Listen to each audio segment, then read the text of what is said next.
sesungguhnya toh bahwa membangun satu negara, membangun ekonomi, membangun teknik, membangun pertahanan adalah pertama-tama dan pada tahap utamanya membangun jiwa bangsa.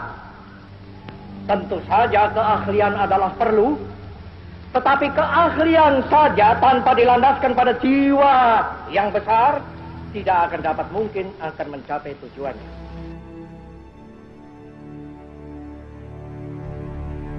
Hei pemuda-pemudi Indonesia, berapa jumlahmu? Jawablah, kami hanya satu.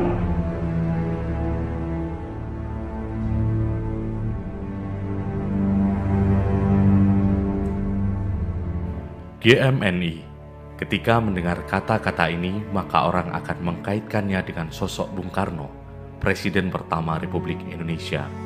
Ini dikarenakan GMNI merupakan organisasi yang setia menjaga ajaran-ajaran Soekarno atau Bung Karno, khususnya Marhainisme. Gerakan Mahasiswa Nasional Indonesia atau GMNI lahir dari proses peleburan 3 organisasi kemahasiswaan yang memiliki kesamaan asas yakni Marhainisme. Ketiga organisasi tersebut adalah Gerakan Mahasiswa Marhainis atau GMM yang berpusat di Yogyakarta. Yang kedua, Gerakan Mahasiswa Merdeka yang berpusat di Surabaya. Dan Gerakan Mahasiswa Demokrat Indonesia atau GMDI yang berpusat di Jakarta. Gagasan untuk proses peleburan ketiga organisasi mahasiswa tersebut mulai muncul ketika pada awal bulan September tahun 1953, Gerakan Mahasiswa Demokrat Indonesia melakukan pergantian pengurus, yakni dari Dewan Pengurus Lama yang dipimpin Dr. Andes Syarif kepada Dewan Pengurus Baru yang diketuai oleh SM Hadi Prabowo. Waktu itu yang kepengurusan GMNI ya saya, Bung Uke itu, anak Agung Gede Uke, juga anak GMNI. Tapi dari APD itu, angkatannya Murdiono itu ya di sekitar 58 kira-kira. Suasananya memang cukup cukup bergairah dan cukup dinamik karena dibawakan oleh teman-teman yang memang orator. Teman-teman orator. Jadi seperti Mas Warsito Rasmat yang dosen APDN itu kan juga pengurus PNI. Nah, kemudian Pak Narko juga pengurus PNI. Ya saya saat itu sudah masuk di pengurus itu di PNNI. Jadi ya GMNI, ya PNI itu tampaknya ada 2 posisi yang memang diharapkan. PNI mengharapkan GMNI, GMNI juga butuh PNI. Nah, organisasi ekstra tentunya yang bisa secara tanggung jawab pada bangsanya, paling enggak kalau saya saat itu melihatnya ya hanya di GMNI. Mengapa saya memilih GMNI? Karena ini yang pertama itu organisasi ini adalah independen. Yang kedua mencantumkan asasnya adalah Pancasila. Dan bagi saya itu sudah final. Disitulah seni tentang kepemimpinan itu digembleng. Disitulah tentang cara berkomunikasi itu digembleng. Disitulah satu tempat bagi kita untuk bisa berpikir kritis. Disitulah menumbuhkan satu idealisme bahwa kita di dalam hidup harus peduli kepada mereka-mereka yang tertindas, yang teralienasi, yang betul-betul terpinggirkan. Dalam rapat pengurus GMDI yang diselenggarakan di Gedung Proklamasi Jalan Pegangsaan Timur 56 Jakarta, tercetus keinginan untuk melakukan fusi terhadap ketiga organisasi yang seasas itu. Dalam satu wadah, keinginan ini kemudian disampaikan kepada pimpinan kedua organisasi yang lain dan ternyata mendapat respon positif. Sebagai tindak lanjut, maka dilakukanlah beberapa pertemuan antara ketiga pimpinan organisasi mahasiswa tersebut, hingga tercapailah kesepakatan pada pertemuan berikut yang dilakukan di rumah dinas Wali Kota Jakarta Raya, Bapak Sudiro. Di Jalan Taman Suropati akhirnya dicapai beberapa kesepakatan antara lain. Ketiga organisasi setuju untuk melakukan fusi wadah atau organisasi bersama. Hasil peleburan 3 organisasi berasaskan marhainisme ajaran Bung Karno yang kemudian sepakat untuk mengadakan kongres pertama GMNI di Surabaya. Maaf, sejak tahun-tahun 57 teman-teman pemuda Demokrat GMNI itu ya sering-sering ketemu dengan Mas Isman sebagai pejuang waktu itu, dengan kami di Tretes, itu biasalah. Artinya yang senior seperti saudara Redi Sudianto, yang guru besar Erlangga itu juga. Jadi antara Malang dan Surabaya memang saat itu seperti satu lah. Jadi teman-teman GMNI itu hendaknya betul-betul tahu persis aku mlebu GMNI ini berjuang untuk apa. Jangan berjuang untuk mencari jabatan. Tapi saya masuk GMNI karena saya memperjuangkan ideologi. Tahun 66 saya masuk Malang. Saya menjadi mahasiswa di IKIP. Namanya masih IKIP ya, belum UM. Jadi dari awal memang saya itu sudah cinta dengan GMNI yang dimulai dari PNI, GSNI lalu kepada GMNI itu. Nah mulai di situ saya sudah di GMNI aktif sekali. Para pimpinan 3 organisasi yang hadir dalam pertemuan ini antara lain dari Gerakan Mahasiswa Merdeka yang diwakili oleh Slamet Jayawijaya, Slamet Raharjo, dan Heruman. Dari Gerakan Mahasiswa Marhainis diwakili oleh Wahyu Widodo, Subagio Masrukin, Sri Sumantri Marto Suwigno, dan dari Gerakan Mahasiswa Demokrat Indonesia diwakili oleh SM Hadi Prabowo, Jawadi Hadi Pradoko, dan Sulomo. Di Malang, GMNI memiliki warnanya sendiri. GMNI di Malang ada sekitar pada tahun 1957. Dibangun dan dikembangkan oleh angkatan Bung Marsudi Fandi Negara yang merupakan GMNI Malang angkatan pertama.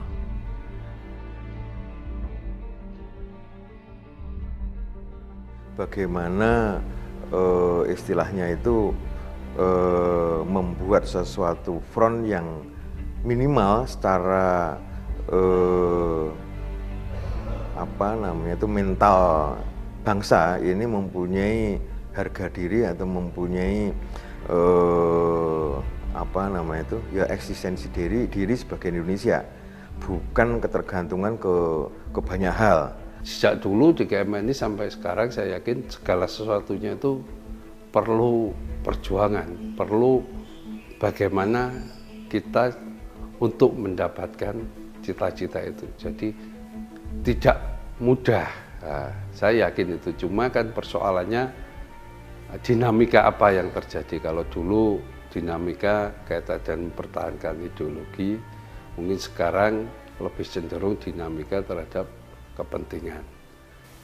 Senior-senior kami itu mengembangkan bahwa paradigmanya seorang pemimpin, seorang panglima itu bukan karena SK. Pemimpin, panglima adalah orang yang bisa mengorganisir masyarakat di lapangan. Sehingga seorang panglima itu di medan perang bukan karena statusnya dia ada SK jenderal atau apa, tapi dia di lapangan bisa memenangkan pertarungan atau tidak. Sehingga pada saat itu kami tidak risau dengan status legalitas. Pada saat tahun 83-an ya, bersama-sama dengan beberapa kawan lah kita di sana, mandiri ya, berjuang untuk diri sendiri dan kawan-kawan ya, dalam artian untuk kepentingan maslahat umat ya, sehingga saya tidak pernah berjuang itu memikir ya, ini berjuang untuk siapa dan siapa tidak, yang penting saya harus berjuang. Saya tidak boleh istilahnya statis begitu, tapi harus berkembang terus. Nah, disitulah GMNI tumbuh berkembang, justru semakin kelihatan otentiknya sebagai kader GMNI yang pejuang, pemikir pejuang. Karena waktu itu memang kalau orang masuk GMNI itu harus berpikir 10 kali. Karena kalau sudah bicara GMNI pasti dikaitkan dengan Marxis, dikaitkan dengan dunia yang sekuler. Nah, jadi orang masuk GMNI itu betul-betul orang-orang yang sudah siap untuk soro. Nah, dan memang kawan-kawan saya nggak tahu, mungkin militansinya tertinggi, kebanyakan yang aktif di organisasi GMNI ini akademis itu jadi nomor 2. Malang tidak dapat dilepaskan dari sejarah perjalanan GMNI. Malang begitu bersejarah bagi GMNI, dikarenakan 2 kali kongres GMNI diadakan di Malang, yaitu pada Kongres ketiga GMNI tahun 1959 dan pada Kongres ke-11 GMNI tahun 1992. Sebagai organisasi kemahasiswaan, perjalanan dan dinamika yang terjadi dalam GMNI tidak dapat begitu saja dilewatkan.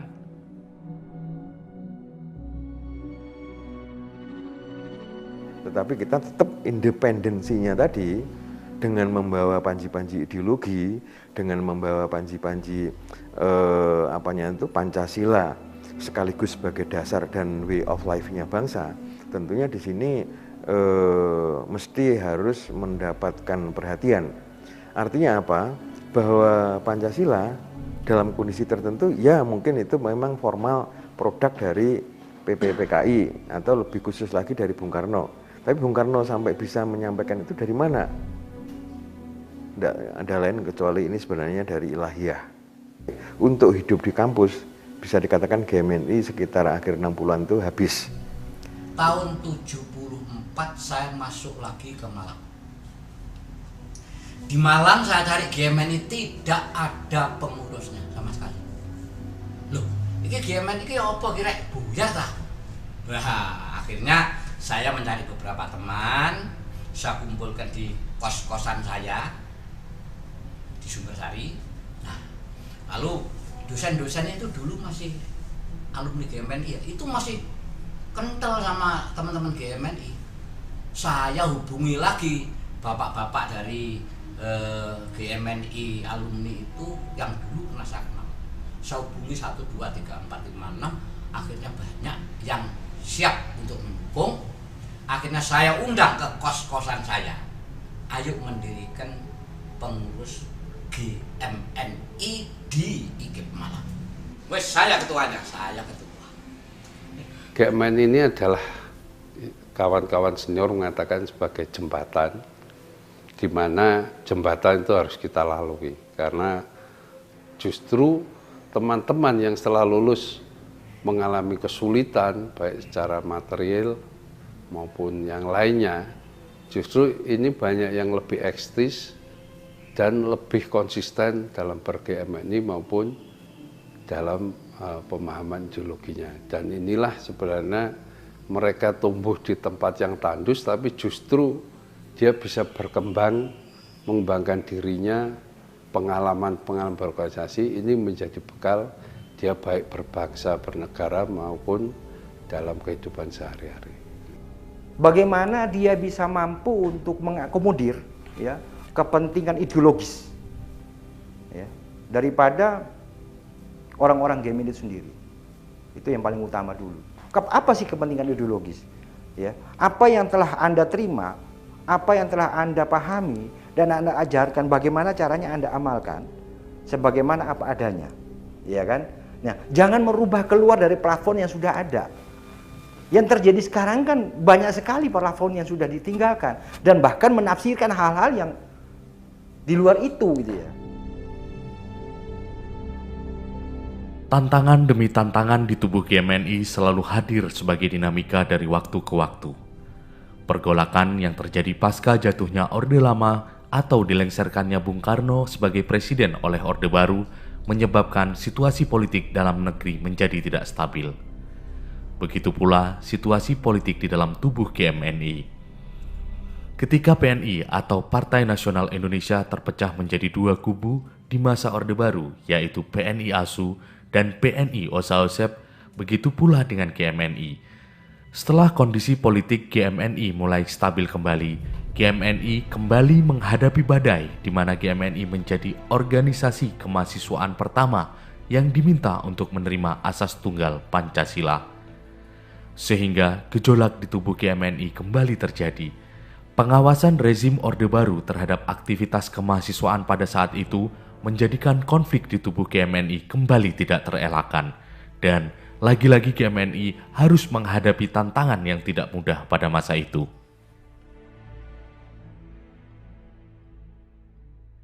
Waktu itu secara umum dikatakan satu kelompok pro asas tunggal karena pemerintah Orde Baru waktu itu mau mengegolkan undang-undang keormasan yang mana diatur bahwa semua organisasi masyarakat dan kepemudaan untuk berasaskan Pancasila. Ada situasi politik yang kemudian berupa NKK-BKK itu, ya kan? Nah, ketika NKK-BKK terjadi, maka mulailah terjadi pergeseran. Dalam arti elan perjuangan GMNI menurut kami pada waktu itu mesti harus terjunnya ke masyarakat. Di era saya perjuangannya jelas. Yang kita hadapi siapa? Ya kan? Kita jelas berhadapan dengan Orde Baru. Tujuan kita bagaimana rejim ini harus kita turunkan. Dan tidak punya gambaran bahwa nanti suatu ketika apa yang kita perjuangkan dahulu itu akan terjadi sekarang. Kita juga tidak punya gambaran bahwa nanti akan terjadi reformasi, tidak ada. Kita tidak pernah berharap hal seperti itu. Yang penting berjuang dan berjuang. Hanya itu yang kita harapkan, ya kan? Bahwa harapan kita ada perubahan. Ya, perubahan yang sangat mendasar yang membawa Republik ini ke arah yang lebih baik, ya.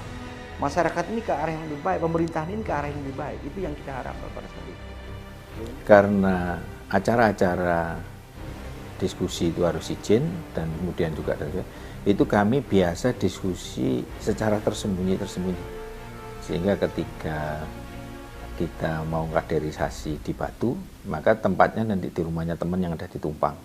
Nanti ketika kita sebarkan acara diskusi di Tumpang, itu kami sebenarnya de facto itu kami diskusikan di rumah orang tua saya di Gonang Legi sana. Memang sebaliknya ketika kami bicara bisa di Batu dan sebagainya. Kenapa? Karena pada saat itu kecurigaan antar kami dengan teman yang kemudian pada saat itu ada 2 cabang itu tinggi.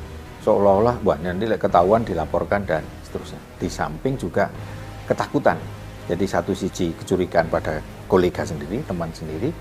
Yang satu sisi ketakutan kalau ketahuan tentara itu, wah itu resikonya besar dan sebagainya. Sudahlah, sejarah-sejarah yang dalam artian justru mendistorsi kebesaran GMNI ditinggalkanlah. Apa sih yang membedakan satu sama lain tidak bisa ketemu. Ayolah kita satukan visi dan misi. Karena apa? Organisasi yang bisa memfilter, membentengi negara ini, kalau menurut saya satu-satunya ya GMNI. Karena GMNI ansih dia bicara tentang bangsa, negara, dan dia tahu bagaimana kalau kita bicara agama. Jadi salah satu benang merah pemersatu yang hari ini bisa sebagai tumpuan, ya kayaknya hanya di GMNI.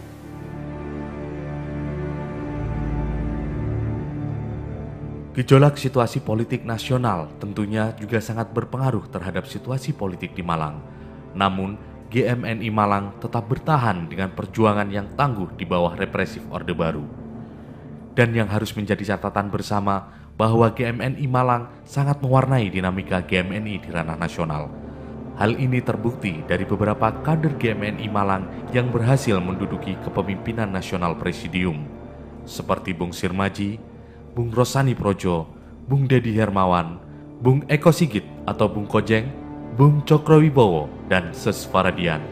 Ini membuktikan bahwa GMNI Malang mampu melahirkan kader-kader militannya.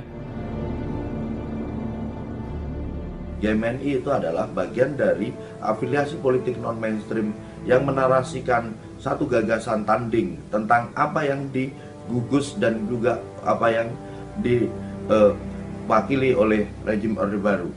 Di tahun 2011 saya masuk di barisan presidium sebagai komite sarinah dan satu-satunya perempuan di dalam pengurusan presidium. Salah satu bukti fakta bahwa perempuan yang dapat aktif dan dapat memberikan kontribusi positif di dalam organisasi hari ini cukup memprihatinkan. Dan oleh karena itu, hari ini kita membutuhkan kader yang bukan sekedar simpatisan saja, tetapi kader yang dapat bertanggung jawab dengan ideologi yang kita emban.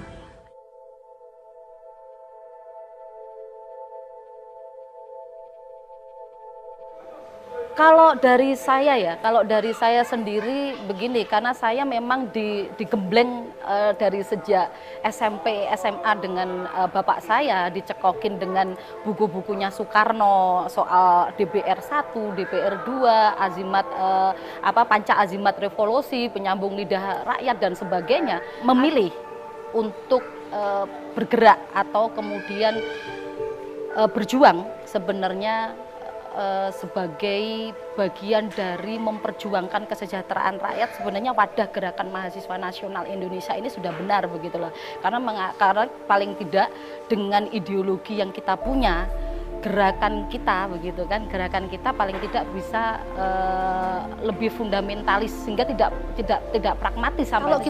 Kalau kita sudah memilih menjadi bagian dari Gerakan Mahasiswa Nasional Indonesia, kita sudah mempunyai komitmen kepada rakyat bahwa kita berada pada ranah untuk memperjuangkan rakyat untuk kesejahteraan begitu kan. Nah, pilihan-pilihan inilah yang kemudian itu menantang komitmen kita. Baik itu kita berada di sektor manapun gitu loh. Jadi apapun keputusan kita, kemudian apapun jalan kita, apapun gerakan kita, paling tidak adalah rakyat yang harus dikedepankan begitu. Untuk menjadi seseorang sekarang ini, untuk bisa belajar tentang kepemimpinan, tentang komunikasi, itu tidak hanya di dalam buku-buku textbook, tidak hanya di dalam kelas, tetapi pengalaman berorganisasi menjadi bagian sangat penting.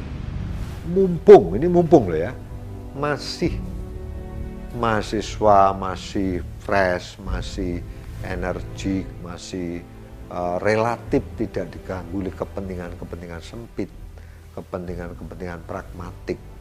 Itu tuntaskanlah di dalam menguasai, memahami benar-benar yang namanya Marxisme itu. Yang namanya Marxisme, yang namanya Pancasila itu apa? Ini mesti disampaikan kepada adik-adik kita.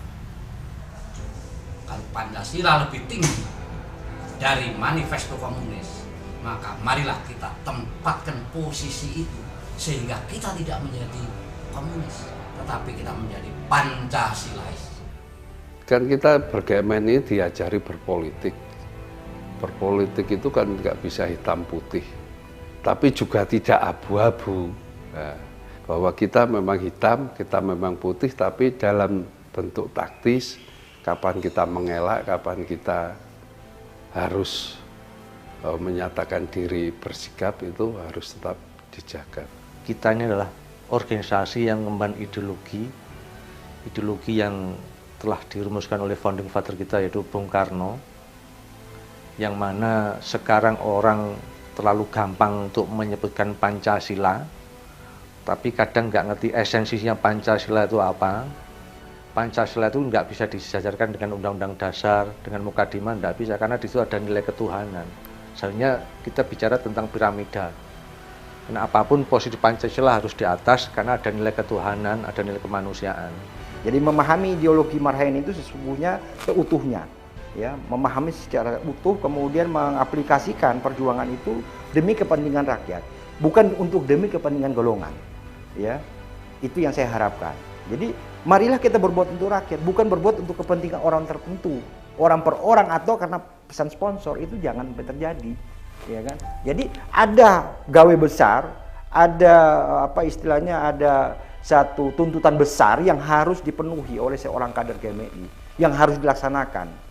Itu yang saya harapkan. Karena untuk melawan kekuatan yang sudah meninabobokkan kita, atau dalam bahasa yang lain mungkin kita sudah terhegemoni itu. Lawan yang pertama kali dilawan adalah dirinya sendiri. Kita itu sekarang, atau ini adik-adik GMNI, merasa terhegemoni atau tidak? Apalagi sekarang kan sudah Marxisme is Pancasila, dan sekarang kan Pancasila menjadi pegangan pokok. Jadi saya minta teman-teman GMNI betul-betul menjadi seorang Pancasilais murni dan betul-betul mau berjuang untuk kepentingan itu. Tetapi ingat bahwa GMNI itu yang merasa GMNI itu ya tetap GMNI. Saya sampai hari ini belum merespon dalam pemahaman, nggak ada GMNI 2, GMNI 3, ya 1 GMNI. Silakanlah dipecah-pecah bagi, tapi 1. Karena asasnya tetap Marxisme. Tidak ada jalan lain. Bagaimana membangun proses kritis dengan dinamika yang terus bersama rakyat. Kamu harus pelihara kritismu itu. Kritis ideologi. Jangan kritis dalam arti karena nggak kebagian. Jangan karena itu. Sains dan teknologi sulit untuk dihindarkan.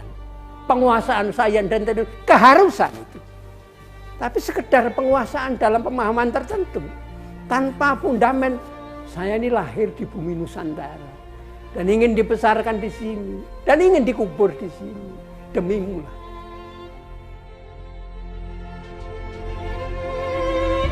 Sekalipun GMNI dihantam ribuan kali, GMNI tetap bertahan dan tumbuh dalam badai. Terbukti sampai hari ini GMNI Malang tetap ada dan akan terus ada. Hanya kiamat yang dapat membubarkan GMNI. GMNI tetap terus mengabdi dan berjuang bersama dengan kaum Marhain demi Indonesia yang merdeka sepenuhnya. GMNI Jaya, Marhain menang, merdeka! Merdeka! Merdeka! Merdeka! Merdeka! Merdeka! Merdeka! Merdeka! Merdeka! Merdeka! Merdeka! Merdeka! Merdeka!